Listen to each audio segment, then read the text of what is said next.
twitch.tv/me would be a good idea. Cue the So, music. cue the music, yes. Hello, everybody, and welcome back to the Byzantian Brewscast. Hope you are having a wonderful Sunday, or whatever day that you might be listening to this at.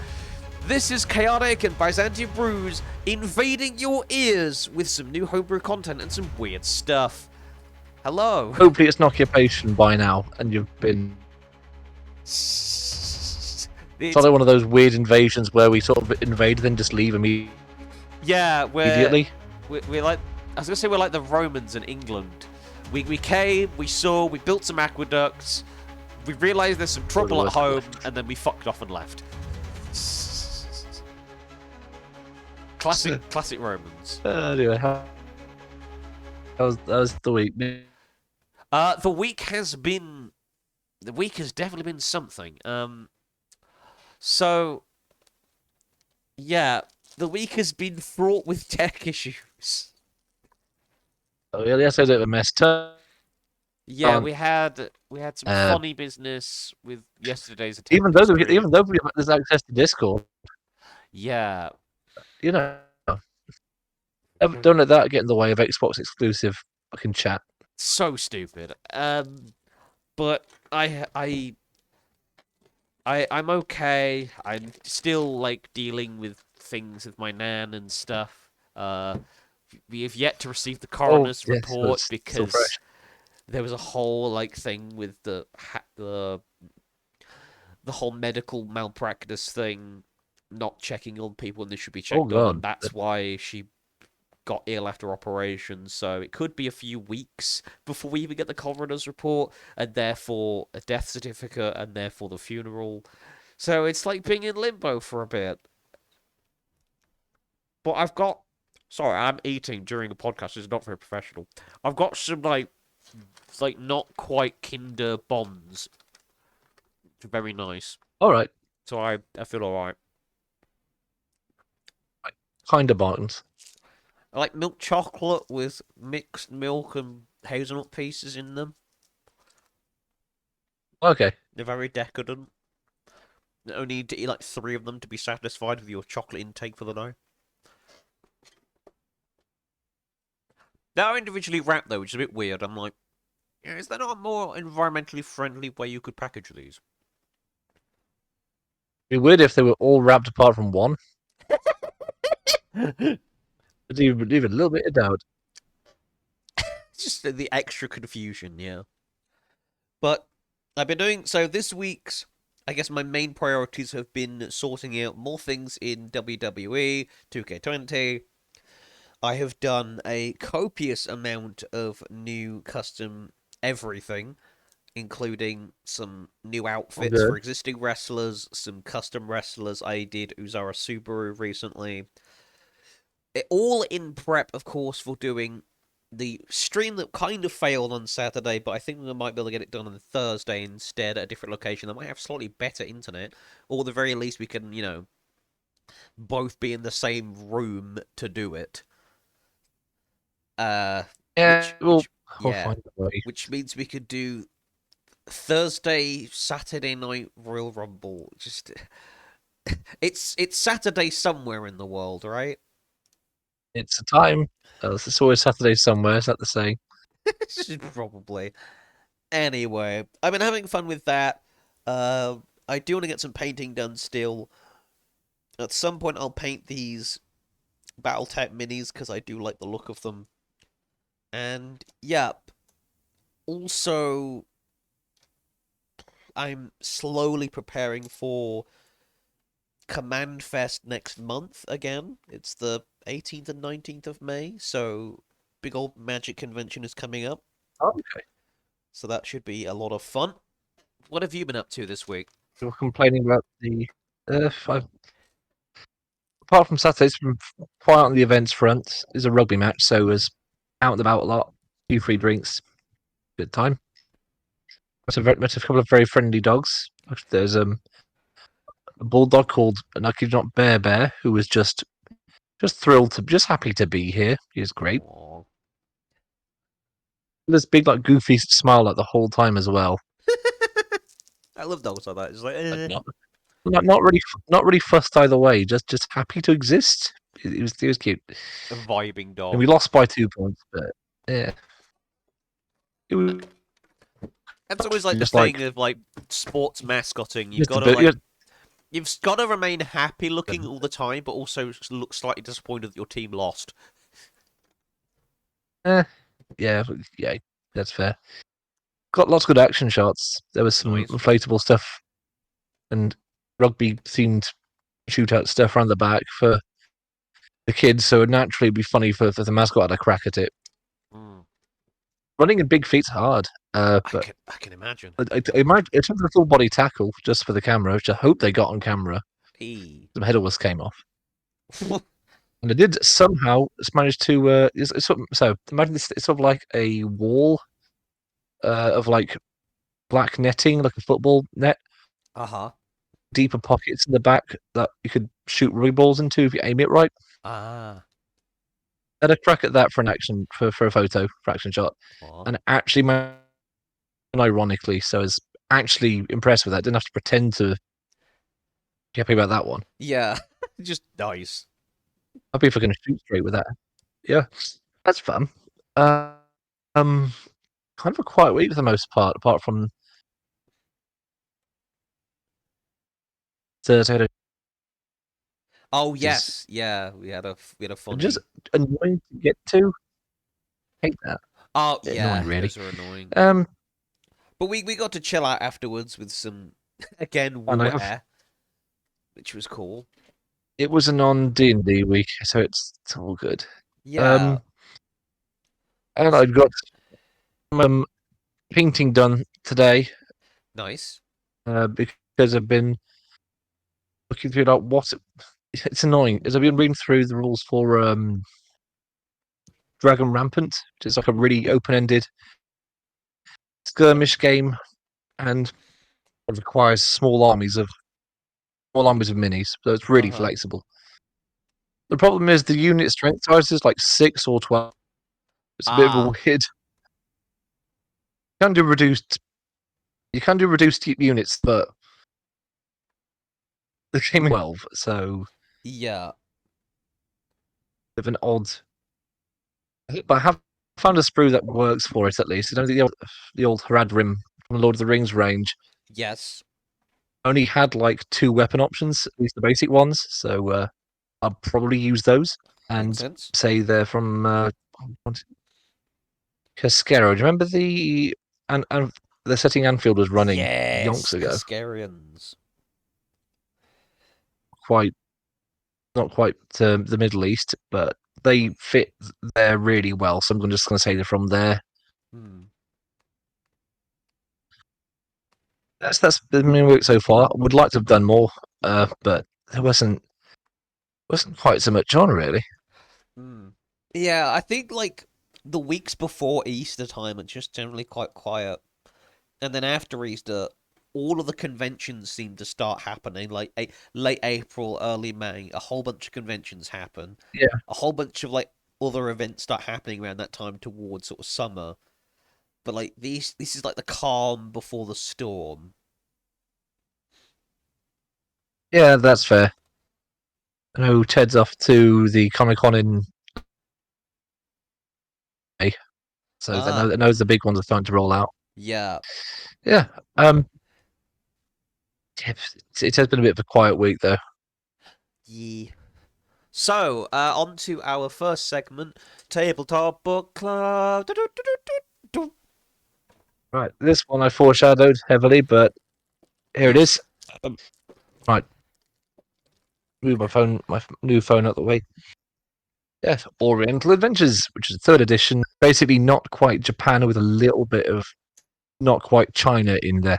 Yeah. Uh, Brought it for 26 quid when it should have been like 52. There was some tiny bit of damage, which fortunately pretty much halved the price. Hmm. It's just a cool book, a proper setting book. Hmm. Um, Back from back in the day when the there's setting another books were campaign. good. It doesn't have a campaign in it, but it's got everything else you could want. Yeah. It's got a few maps. It's not a lot of maps. There is one in particular that I do. I'm not sure what it's meant to be. Uh-huh. Maybe it's a translation thing, but it's just called, and I quote, "Big Stink" in air quotes. Right. I don't know why it's called. It doesn't look some sort of ogre camp, which for some reason they called Big Stink. Did the ogres call it that, or did the people call it that? I don't know that. Welcome to No, Big Stink. I really don't. I am. Ogre names are so beautiful. Yeah, I am Tiny Hammer. I am chieftain. Don't know why In it's ogre called Tiny culture, Hammer. the inverse of what you say is good. Ah, oh. So if you're called Tiny Hammer, you have a massive hammer. Ah, and I if think you are Big Stink, you are small and smells nice. you actually smell really good, and that's bad in ogre culture. I don't know. It's honestly really good setting wise because it's got a lot of not like maps for lairs and stuff. It's got maps for temples and commoners' houses and Ooh, like the houses of minor lords and shoguns and stuff. nice. Stuff you would actually use if you were going to run the setting. Hmm. I think where this book really shines though is the monster manual and the spell names because the spell names are very, very, Ooh, very cool. So if you're quite happy with this, they have Yuki Honor, but the Snow Witches, which yes. are only 86 hit points. They're not crazy strong. There's some other monsters cannot confirm are in the mythology, but they're very cool, like Wang Liang, terrifying, weird black. Like, when I say black, I mean literally coal black Yeah, yeah. giants that just hate humans. Duh. Yeah. Yeah. Totally derpy look tea. Not sure what that's about. There's some awesome. Here's one that I haven't seen come back. I've seen in like old. I've seen it referenced one time in a Ravenloft game, but never again. It's called a fire toad. Ooh. It's just a big toad that breathes fire. Basic but effective. I kind of love it. It's weird. I just think it's weird because that's an odd way to do monsters. They're sort of like Flynn, sort of the warrior archetype in uh, what's it called? I don't know the name of this setting. Yeah, whether it's Rokugan or Carrot Earth. There we are. Hmm. There are some odd name ones. There's one called a Taco Tako. So imagine an octopus with Uh-huh. one eye that's smart enough to use weapons. I'll put an image in because they are bizarre. Uh, like I know it's like Kara hyphen to, but in my head I just read it as the food item and was very confused. Yeah.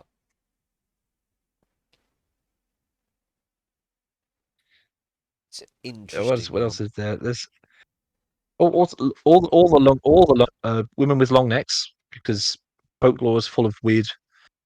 Most myths are about women with black hair and something's off a back or head or something like they call it Penang, basically the Penangal. I think it's Balinese thing I've seen it in. Basically, it's the weird vampire but that's just a float down with it. Yes, You can't yes. like those. That's really cool artwork from as well. Big fan of those. Weird horse, weird Oni in general. Lots of spirits. If you like, you'll Oni be are really very, cool, very happy with actually. this. Oni are awesome. Oh, there's not just Oni. There is many, many, many flavors of Oni with their own fun names and stuff. That's cool. That's cool. Got Nagas as well. There is 4 different subspecies of Naga, like That's chameleon, nice. asp, green snake, and constrictor. And they're more humanoid. So like the 5th edition ones, they don't have like the just a lot of snakes with a funny head. Yeah. These ones are sort of like they've actually got arms, so like snake. I don't mind it. It's cool. It's um Kappa, Kirin. They have hopping vampires, Oh, which the Jiangxi. I could actually save enough. The only reason I know about Yes, Jiangxi some is others because of fucking Yu-Gi-Oh. Like, That's My only yeah. reference to Jiangxi was a strange game Garrett's played a lifetime ago, Ah. but fighting spirits and they were enemy. So that was it was called Kion for some reason. Uh, I'm not sure if that's entirely accurate. There's weird spirit centipedes. I'm not sure about them. Bog hags. I'm a bogag. What you buying? I don't know why. Some Don't know very why they're a gross undead. Might salesman. think What you buying? It's just this hang bog around. hat. They hang around toilets. And I think they hang around. I've got crystal, I've got glitter, and I've got icky ticky wacky sticks. What do you want? What can I do you for? That's a modern day bog hag. They're just like And my favorite slightly modern day fey, bog. slightly demonic drug dealers that the police can't catch because they literally just fucking teleport away. Bastards. Is Misty Step Away. Yeah. My favorite thing on the thing called a bakemono. It's sort of like their version of goblin.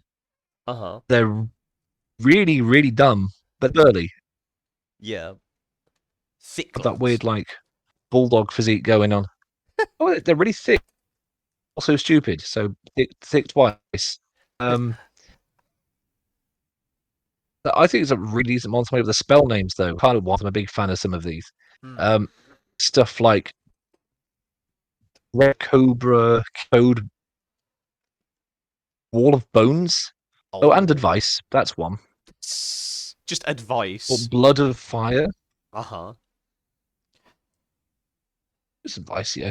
Cobra's Cloud Chariot.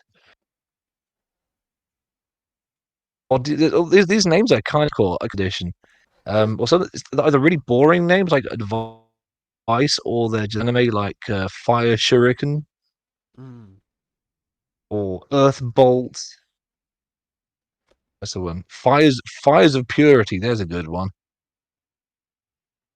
Although some Horse's Nose and Heart Ripper right next to it. So these spell names are they work uh, kind of weird stuff. It's quite a fun one though. It's sort of like Finger of Death, not quite. So if the target has less than 5 hit dice and fails the saving throw, it just dies. Ooh. So no, so it's like power word kill but weaker, basically. Yeah, It's like pretty much. points at you. I kind of love Omaewa it. It's just a weirdo spell. Mushinderu. Nani? Ah! I think it's what fifth edition players want to do with create water, but it's an actual spell and it's like Mm. or something. It's I would I would recommend it, although I would do some shopping for a good price on it because I got lucky. Yeah, I've heard. Uh, So I've always heard that Also, it's like kind of because a I rare kind of book. address So the it is because it's third edition, but to address the other thing, the only reason I think people might have assumed it was controversial or racist is because it's called Oriental Adventures. yeah, because Orient. Reading past the title, there's Yeah, nothing. That's the word at the time. I'm assuming. I don't think they just hated Japan or anything. That was just the word at the time. Um, yeah, if you read past that, it's a really good, flavorful book, and it's a setting book that I can actually recommend. and it's one of them. They've clearly Um, gone ahead and done their if you can, research on. They haven't just gone and oh yeah, half-assed the cultural they've stuff. modified weapons and armor, and they try and. I'm sure they get it a bit off, but they're trying to use the actual Japanese and Chinese terms, Yeah, but some Indian terms in there as well for some of the spellcasters. They clearly did some research before they wrote it. yeah. Change the names and faces. Like common's called Rokugan, but from that, it's very much adjacent, and I'm kind of for it. Hmm. So awesome. What I've got is this is issue 10 of the D&D Adventurous, but we've gone backwards a bit. Uh, I'm gonna have to start ordering these online, I think, because I believe that Fidabin and Planet just got rid of all of theirs for the most part. Hmm? But we've got its new and exclusive adventure, obviously. Roleplay NPCs, the sage and charlatan background, movement, just a bit more about movement, but specifically when it comes to the crawling, swimming, and climbing. People forget that crawling is legitimately a thing. This is actually kind of useful information. Like, hey, remember, crawling exists. I can't see Just how many times I've had to do it in a game, but yeah. yeah.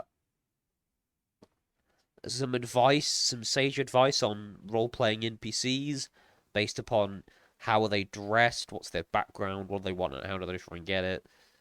Each of those things should say something about them. For example, a cleric, wizard, and rogue traditionally dress very differently. Yep. The vibe at a glance. So yeah, just describing how your NPCs are dressed, like in perhaps slightly more detail, is probably really good.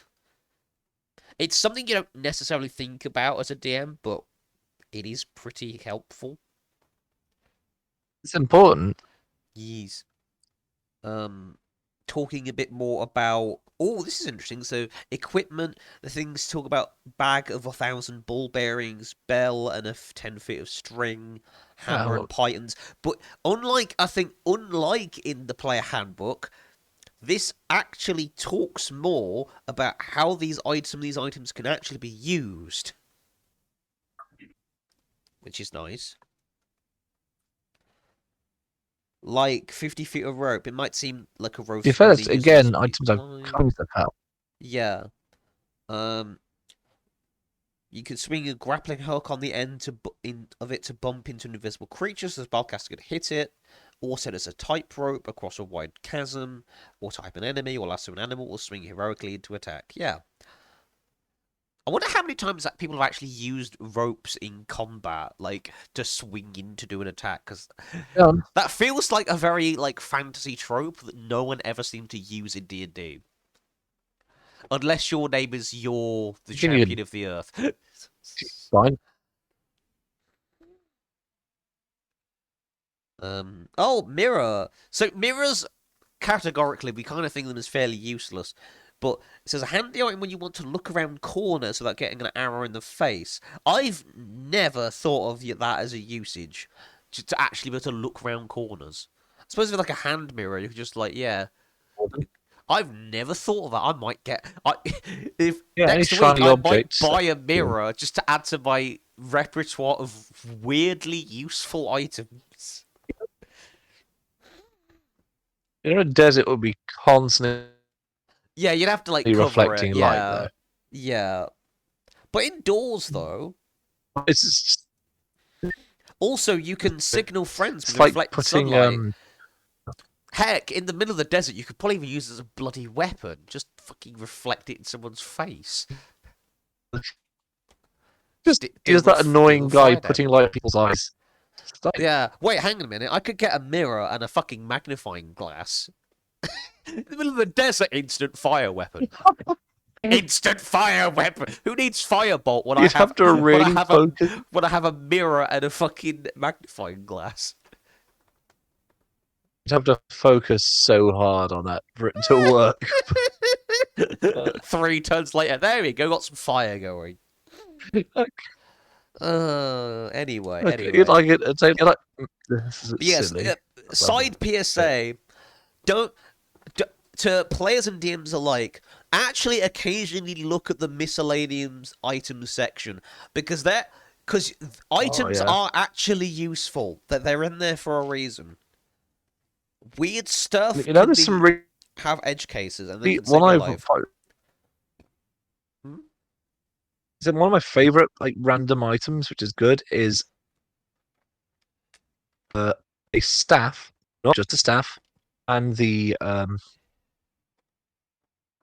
manacles. Yeah. You can just take them. The next bit is a And little the bit. staff is just like you can Yeah. just it's cheap. You can just use the Yeah. You could just. It's a manacles and a weapon. rope. Yeah. You could. You can even make basic traps with a bit of with a staff and some rope. Put a heavy thing To on the end point of a staff, something at distance as well. and It's useful. suddenly you've got a battering ram trap.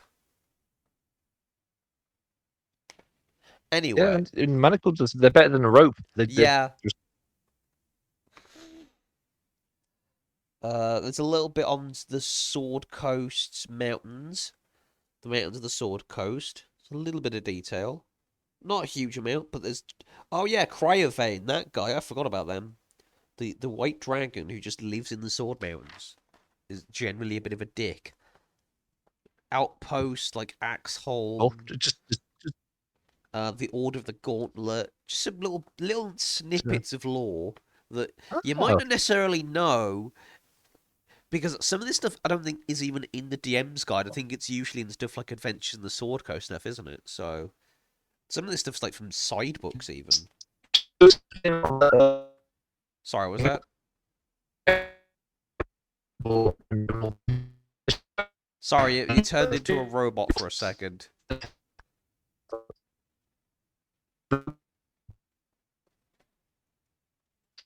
Sorry. Give me a second. Uh, I'm having a bit of an outage. It's fine. Okay.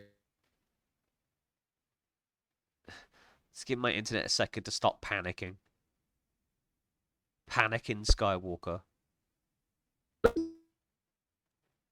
So that would change a lot of episode 3 if Anakin was just constantly panicking. Yeah, yeah. Anyway, yeah, so it's cool to get these like little bits occasionally that aren't from like the main three books, just to get bits from like Adventures of the Sword Coast and such. Just that little bit of extra lore that you might not necessarily even know, because I mean, I've never bought any of the main Sword Coast books because it doesn't really interest me that much. But having these little snippets is like, oh, okay then. I would rate the early 5th edition books because Mm, they're really linear adventures, apart from uh, Shadow the into the the one in the Underdark and the Prince of the Apocalypse is a little broader, but it's good how linear it is because you can uh-huh. run it with any group and it will usually work. House of the Abyss. Yes. So I won't go too much into detail of the adventure because it's the second part of an adventure called Dead Knock Mine. But there's some interesting things in this. So there are actual minecart tracks on the map of this dungeon. So it's implied that you could travel around a lot of the area on minecart, which is quite fun. It's fun. And this is an adventure that features a Nilbog, Oh, they're fun. which, if you didn't know, folks, Nilbogs are a very interesting creature. I'm convinced they were made as a joke to annoy players. Yes,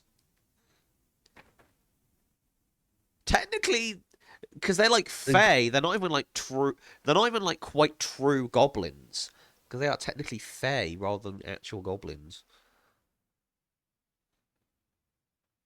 But yeah, oh, you Yeah, have to succeed they on a they charisma saving throw to be able to even hit the guy. Otherwise, you must they needed praise a the high Nilbog. DC. It's DC 12, which is terrible. I don't know if this is like a weaker version of the Nilbog, but it's Might be a harder one. yeah. Full Scepter, Mocking Word, Nimble Escape, Reversal of Fortune. Oh yeah, in response to the creature dealing damage, the Nilbog reduces it to damage to zero, regains 1d6 hit points. It's like, nah, man. Yeah, I think this might be a weaker version. Again, this is why I love stuff like this. Yes, this is an existing creature, but occasionally with these books, with these magazines, you get either unique, um, you either get unique characters and stat blocks, modified stat blocks to represent a slightly different creature, or just weaker versions of creatures for like lower level stuff, which is nice. Which I think this is an example of with our little Nilbog friend. But yeah, that's issue 10 of that, and that's honestly pretty solid. I do like this little like magazine series. It is very handy. And at some point, I'll compile everything into because the idea with these magazines is you can either keep them as is, but they are designed to be able to be pulled apart quite easily. So you could arrange like all the adventures together in one binder, etc., etc. All of the lore in one Okay. bit, etc., etc. If you really wanted to, it gives you that option, which is pretty cool. Anyway, that's that. And yeah. So our home actually before we do home review, critical fumble of the week. If I've got one which is uh, partly on me and partly on the BBC for Oh, making it in the first place. oh no. I'm only counting me because I thought maybe it won't be bad, maybe it won't be terrible. Nah, the new Doctor Who episode was awful. Oh It's dear. just Oh no. I in a heard there's a weird way. new companion, and I was like, There is. okay. She's kind of annoying. That's one episode, but she's kind of annoying. It's Oh, it's the most confused. You know, like just comparing it to like the Prime Doctor Who years, yeah. and I remember the first episodes were like really good and got to the point super quick. Yes. This one was super confused. Oh, Like it's going. I'm not sure what tone it wants to set. The uh, beginning is the first scene is fine enough. It's a flashback and it does come into play later, but yeah. it seems like a bit contrived. Ew. It's so the short of it is new new companion, a woman called Belinda. She's a nurse.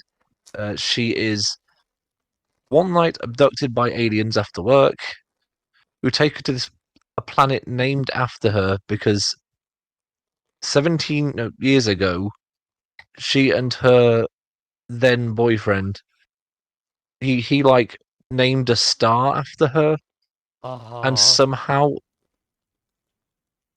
I don't know how the planet got named actually, but assuming at some point it got named after her, and Right. apparently it became a real planet with real people on it. I don't know how they went. I don't know if it's really poorly explained. Um, it's Yeah, I'm somehow already confused.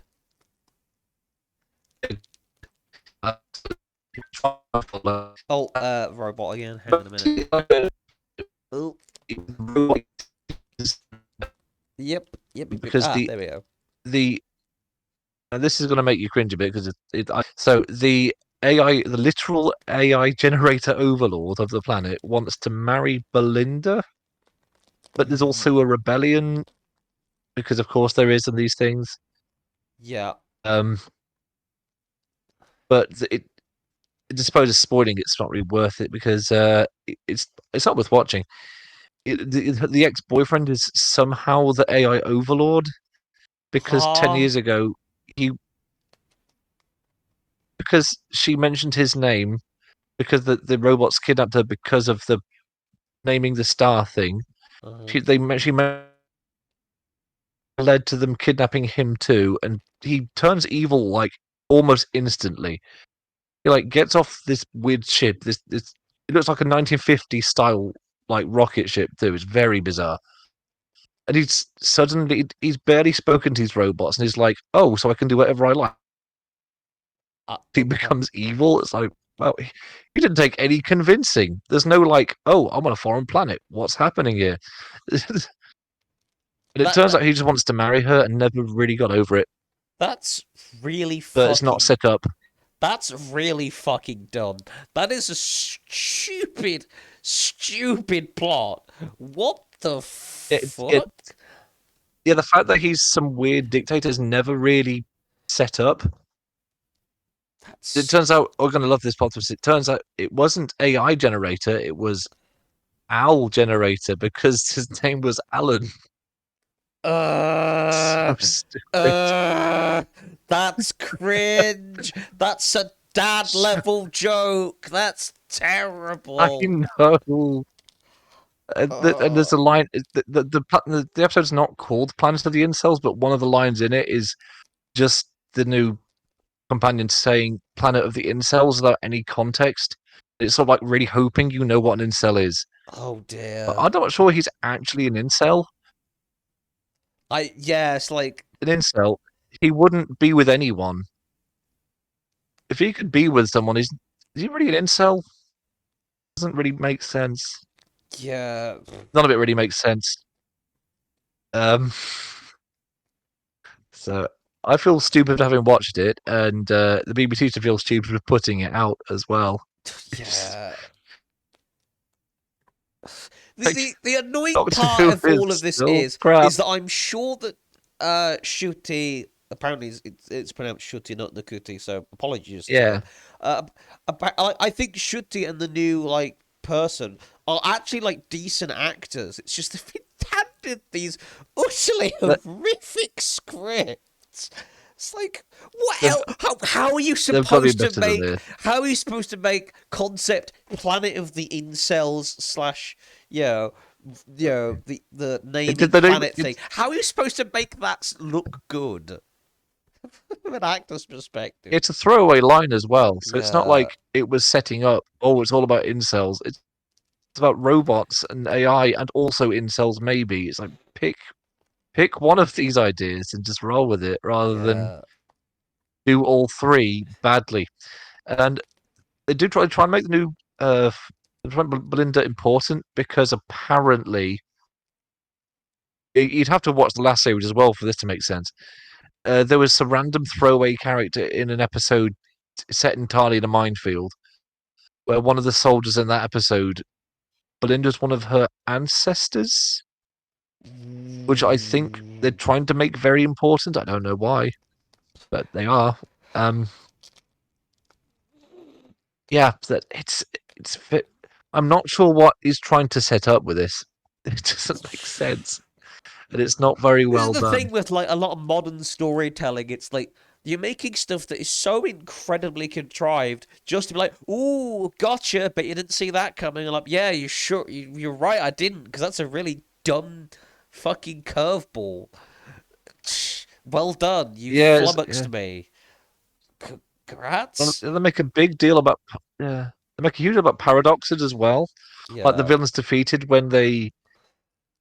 I don't know why he goes along with this.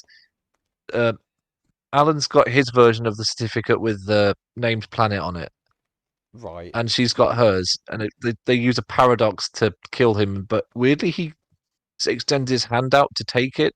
I don't know why he does that. But then apparently he's not that fussed about paradoxes. That is okay with having Belinda with him, going through time and space, risking life and death, when he knows that her descendant will be the far future. Yeah, it's like, huh? He's very selective on what logic he wants to follow. So from what I've seen, Yeah, it's a bit of a weird one. it's just not good. Don't wait.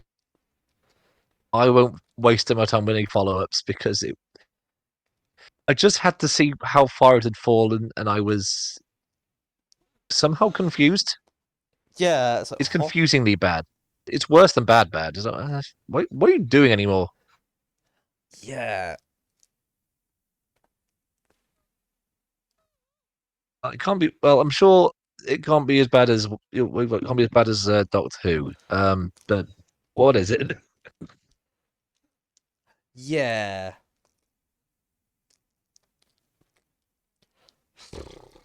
Anyway, for my critical fumble this week, it's kind of a local news segment that isn't really news.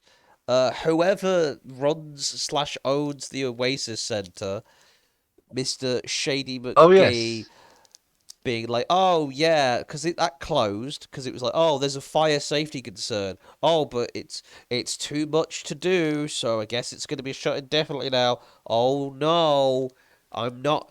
You know, the person is probably saying while handing over a juicy contract to some property developers. You know, so like, the too critical much to fumble do. is the We're critical going with. fumble is we see what you're doing.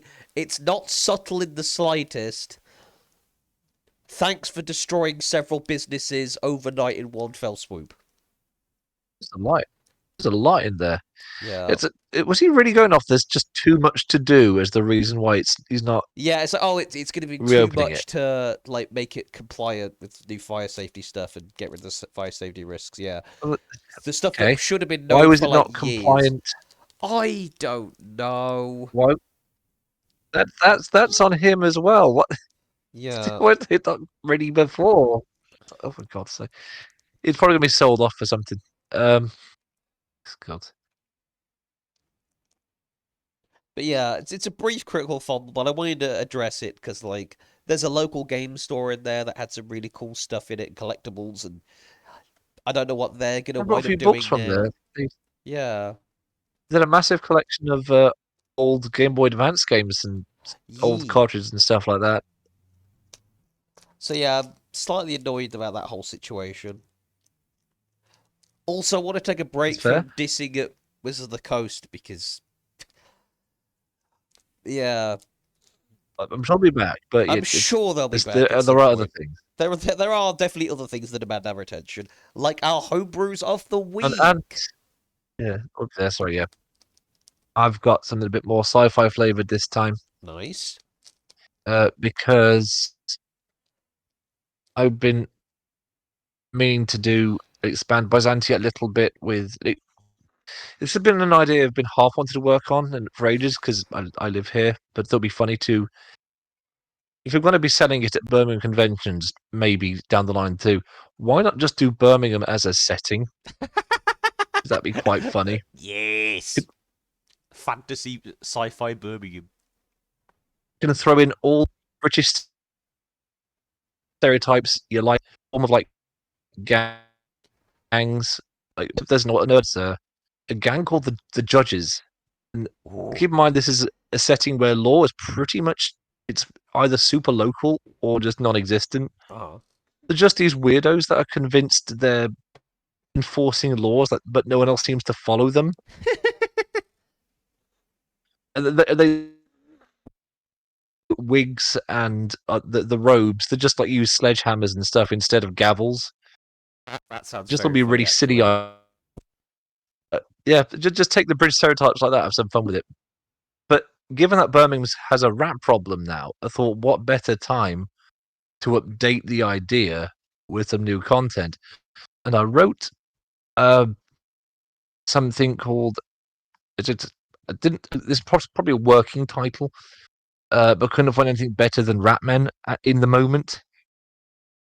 Uh, Uh huh. if you play Skavens, you'll probably have a rough idea about some of this. That man, quick, quick. They're literal Ratmen. Um, so these are the dregs. I literally call them the dregs. Nice.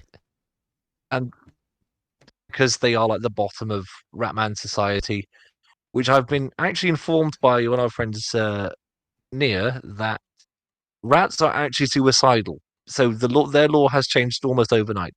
But the dregs are literally sent out to scavenge and get things, and if they have to fight, they're sent out first because no other rat people actually like them. They're like the cannon fodder. So it's like a stereotype that rats are completely cowardly. They're just because they send out the rubbish ones. You have to go like underground to find the proper rat men. Uh, the, their lives are like sort of like Skaven in that their lives are so cheap. The weapons they're sent in with, all of them explode on a one and deal damage to whoever's carrying them.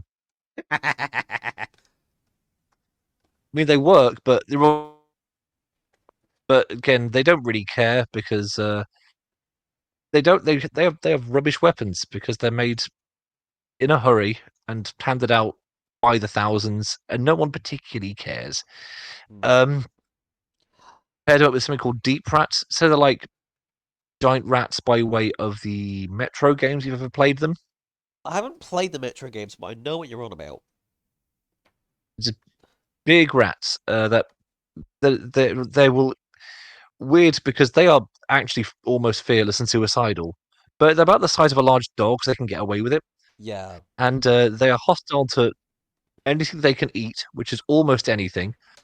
But they have a weird affinity for rat people. They don't. They just follow them.